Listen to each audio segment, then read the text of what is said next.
Rasulullah SAW rambutnya bukan berwarna putih. Rambut Rasulullah SAW berwarna hitam. Masa muda Nabi sikat sebelah kanan. Bila rambut Nabi dah tebal, Nabi belah tengah. Rambut Nabi lurus, sedikit ikal di hujung telinga dan hujung mencecah bau. Tapi dia lurus. Nabi selalu sikat guna minyak zaitun. Dia tak guna minyak wak doyok. Tuan-tuan, rambut Nabi mesti.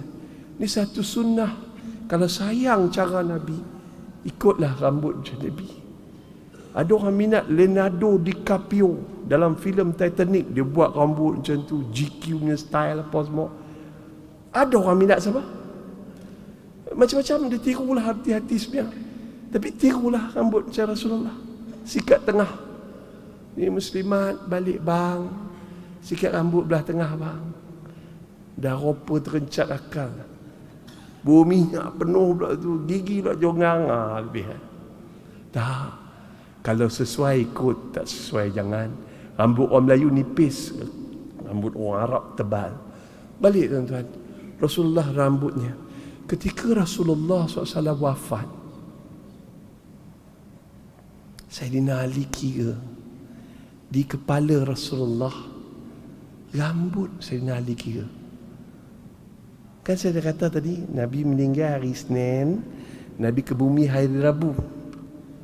Sayyidina Ali terlalu sayang sehingga tidak mahu berpisah dengan jasad Rasulullah SAW. Sayyidina Ali belik usap rambut Rasulullah. Usap. Siapa yang dah kematian ayah, kematian ibu tahulah. Besok nak ke bumi lepas zuhur ke lepas malam tu kita usap rambut ayah. Saya anak saya 2 orang dah meninggal dunia. Nak ke bumi tu kita peluk anak, kita usap rambut. Sayyidina Ali macam tu, dia sayang Nabi sampai dia tak nak berpisah dengan jasad Nabi. Dia usap rambut Nabi. Lepas tu dia kira selai-selai. Maka dikira rambut Nabi yang berwarna putih, uban. Di kepala Rasulullah ada 10 helai uban. Di janggut Rasulullah ada 7 helai. Di kepala Rasulullah SAW yang mulia tuan-tuan, ada 17 helai sahaja uban yang berwarna putih. Jadi macam mana orang boleh kata rambut Rasulullah dalam mimpi berwarna putih? Bohong tuan-tuan.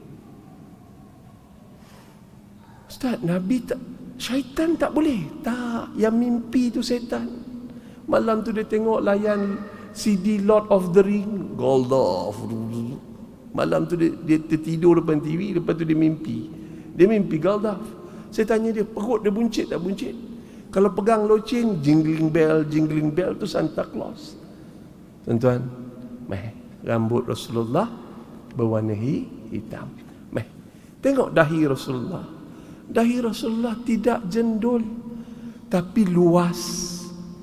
Dahi Rasulullah tidak ada tanda hitam. Yang ada tanda hitam bukan di dahi, tapi di kaki dan buku lali.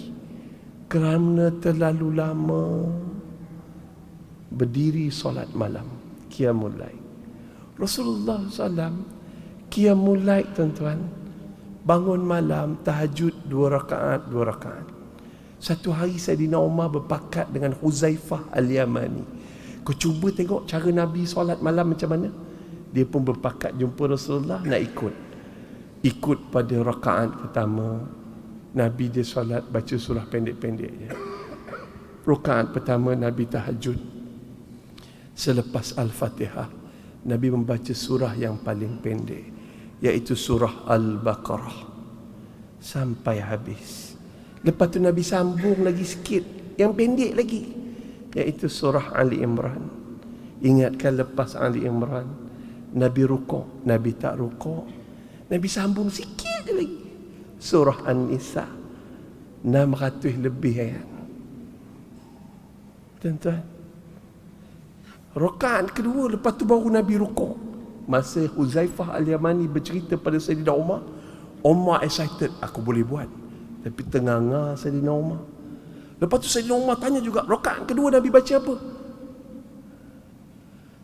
Aku mufarakah wahai Umar. Mufarakah, tak larat tuan-tuan. Alah, kita buat solat tasbih berapa ramai yang syahid. Rukuk, subhanallah, bam, jatuh. Sujud. Tuan-tuan, puan muslimin dan muslimat yang dirahmati Allah, mari sama-sama cuba ikut sunnah Rasulullah SAW. Yang pertama, Nabi seorang yang pembersih, rambutnya disikat. Nombor dua, tuan-tuan, Nabi kerap qiyamul lail. Terus lagi, dahi Nabi tidak hitam. Nabi ada alis ni warna hitam. Lepas tu Nabi ada mancung, hidungnya mancung. Hidung Nabi mancung dan sempurna. Ada orang hidung mancung tetapi lubang hidung dia macam serombong. Kan? Macam cerita Piramli.